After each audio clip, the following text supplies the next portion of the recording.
Good morning friends. एक बार फिर से आप सभी लोगों का बहुत बहुत स्वागत है आपके अपने ही YouTube channel we study point पे।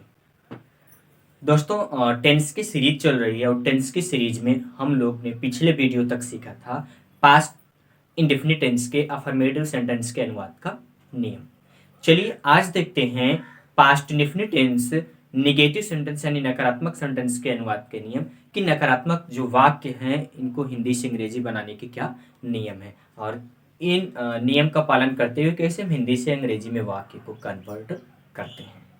तो बिना देरी किए शुरू करते हैं, लेकिन एक छोटी सी रिक्वेस्ट कि प्लीज़ आप चैनल को सब्सक्राइब कर लीजिए और इसे ज़्यादा से ज़्यादा शेयर कीजिए।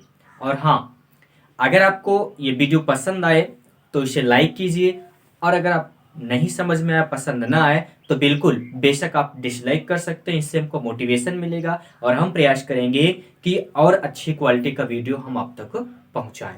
तो बिना देरी किए चलिए शुरू करते हैं निगेटिव सेंटेंस को और देखते हैं कि क्या अनुवाद के नियम है और उसको किस तरीके से हम फॉलो करते हैं। तो निगेटिव सेंटेंस यानी कि नकारात्मक वाक्य ऐसे वाक्य होते हैं जिनमें नहीं शब्द का प्रयोग होता है। वाक्य के बीच में नहीं शब्द मिलेगा यानी कि क्रिया जो होगी वो नकारात्मक होगी, कोई भी काम नहीं करेगा। कोई भी काम, जैसे यहाँ पे हमने लिखा है कि श्याम पानी नहीं पीता है, तो पीने की जो बात थी, पानी पीने की बात यहाँ पे नहीं हो रही यानी कि नकारा जा रहा है। ठीक वैसे ही गाय हरी घास नहीं चरती है, तो चरती है ये तो पॉजिटिव हो गया, लेकिन नहीं चरती है तो नहीं चरती थी, तो नहीं चरती थी में नहीं शब्द जो है वो निगेटिव हो गया यानी कि नकारात्मक हो गया। अब ये तो हो गया निगेटिव की बात। पहचान की अगर बात करें तो हमने पिछले वीडियो में इसको स्पष्ट कर दिया था। अगर आपने अभी तक पिछले वीडियो को नहीं देखा यानी कि अफर्मेटिव सेंटेंस को नहीं देखा तो आप डिस्क्रिप्शन में लिंक है वहां पे जाकर के या फिर वीडियो की प्लेलिस्ट में जाकर के आप उस वीडियो को देखिए और वहां पे हमने समझा दिया है कि पहचान इस तरीके के जो वाक्य होंगे पास्ट इंडेफिनिट टेंस की उसकी पहचान क्या है और किस तरीके से वाक्य को पहचानते हैं, ये सब हमने बहुत ही डिटेल से समझा दिया। आप वहां पे जाकर के देखिए।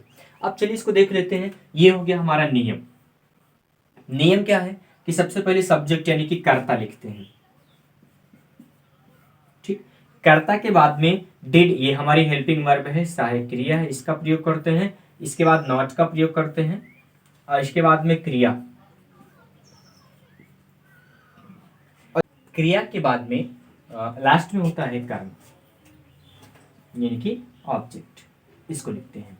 पिछले वीडियो में जैसे हमने आपको समझाया था कि वर्ब की सेकंड फॉर्म वो अफर्मेटिव के साथ में वर्ब की सेकंड फॉर्म और नेगेटिव के साथ में वर्ब की फर्स्ट फॉर्म, इस बात का विशेष ध्यान रखिएगा। चलिए अब यहाँ पे वाक्य है कि श्याम पानी नहीं पीता था। इस वाक्य का हम हिंदी से अंग्रेजी में ट्रांसलेशन कर लेते हैं। तो सबसे पहले सब्जेक्ट, तो सब्जेक्ट है, इसके बाद में हेल्पिंग वर्ब है डिड, तो यहाँ पे लिख देते हैं डिड। इसके बाद में है नॉट, लिख दिया।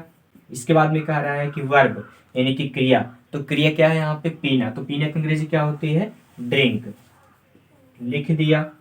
इसके बाद में कह रहा है ऑब्जेक्ट, तो ऑब्जेक्ट क्या है पानी, ड्रिंक वाटर। और इस तरीके से वाक्य हो गया कंप्लीट। फिर से समझ लेते हैं कि सबसे पहले सब्जेक्ट, तो सब्जेक्ट था यानी कि करता था श्याम, लिख दिया। इसके बाद में सहायक क्रिया डिड, लिख दिया। इसके बाद में नॉट, लिख दिया। फिर वर्ब की फर्स्ट फॉर्म, तो वर्ब था पीना, ड्रिंक, लिख दिया। और इसके बाद में ऑब्जेक्ट, ऑब्जेक्ट था हमारा पानी यानी कि वाटर, लिख दिया।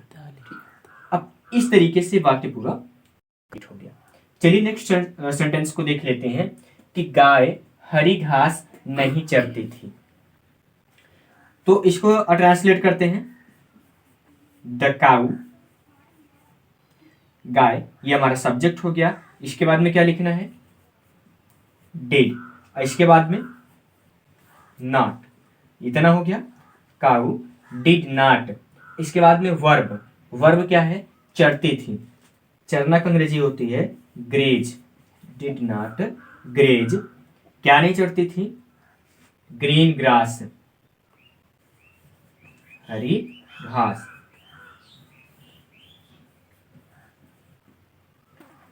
The cow did not graze green grass. गाय हरी घास नहीं चरती थी। थी।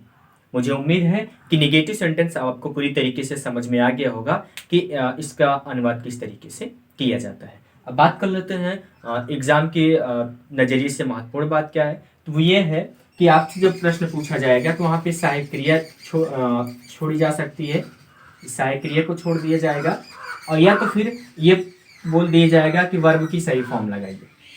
तो वर्ब की सही फॉर्म लगाने के लिए अगर डिड का प्रयोग हुआ है तो याद रखिएगा वहाँ पे वर्ब की फर्स्ट फॉर्म का ही प्रयोग किया जाएगा, और अगर दिया हुआ है वर्ब की फर्स्ट फॉर्म दिया हुआ है, पास्ट में बनाना है, तो यहाँ पे डिड का प्रयोग होगा। ये दो महत्वपूर्ण बातें हैं जो कि परीक्षा में पूछी जाती हैं, ऑब्जेक्टिव टाइप में भी पूछी जाती हैं और फिल इन द ब्लैंक्स में भी पूछी जाती हैं।